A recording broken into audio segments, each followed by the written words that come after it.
Hello, good morning. Tingnan natin yung mga itlog nila guys. Unang itlog na ba ito lahat?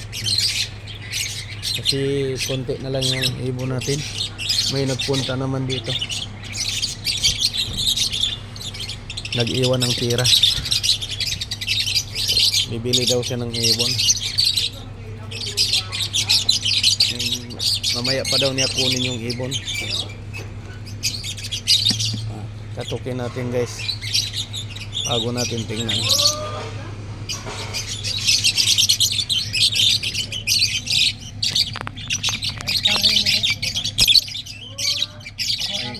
Mahina umitlog ngayon guys.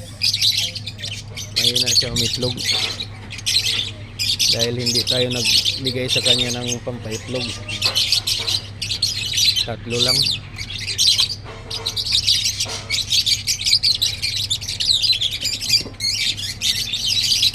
Yung bisino ko, tingnan ko nag-itlog na to. Kunti lang iniitlog nila pag hindi tayo nag-pick ng pampaitlog.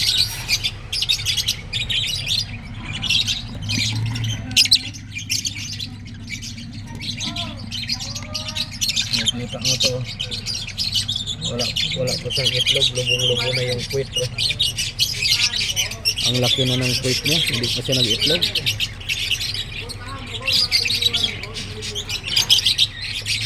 Ito guys, may isang itlog tayo sa ating misti na pinoster natin dito sa ating Alsuan Upalain.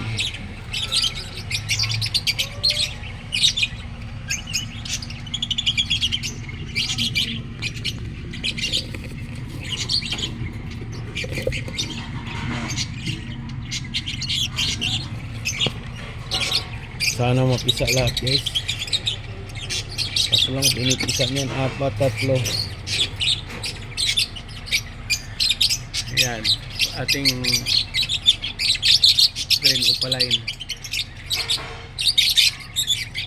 Tingnan natin yung ating,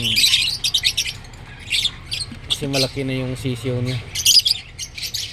Kung nag-itlog na ba ito ating Garconata.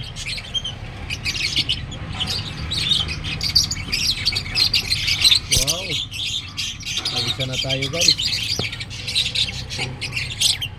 Masipag pala tong Garconata na to. Nabili ko lang to siya ng 1,000 guys. Kasi bininta ng may-ari dahil hindi siya nakapalahi.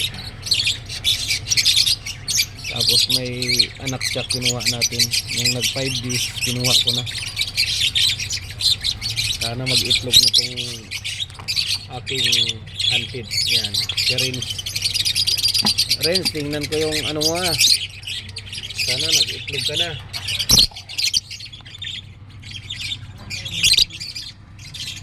Wala pa. Hintayin natin mga 2 weeks. I-itlog na yan siya. Makapalahi rin ako sa'yo.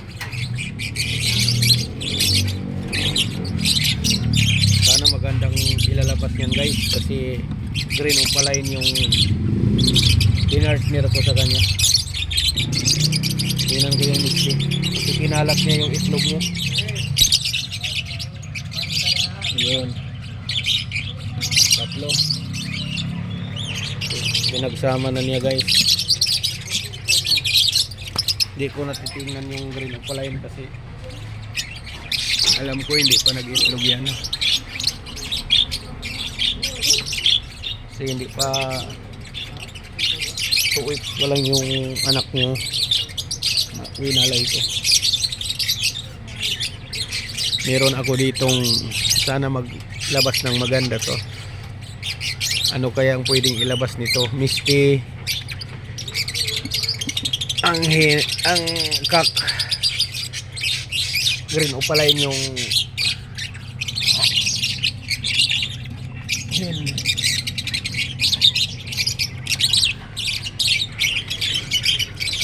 wag kang kasi ko to mga kita mo guys, mahawakan ko kasi bakit Mga handpid ko kasi yan.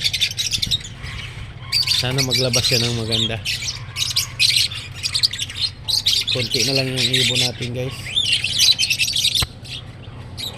May naka-reserve dito 3. Tapos meron naman tayo nagbigay ng tira ganina. Babalikan daw nila.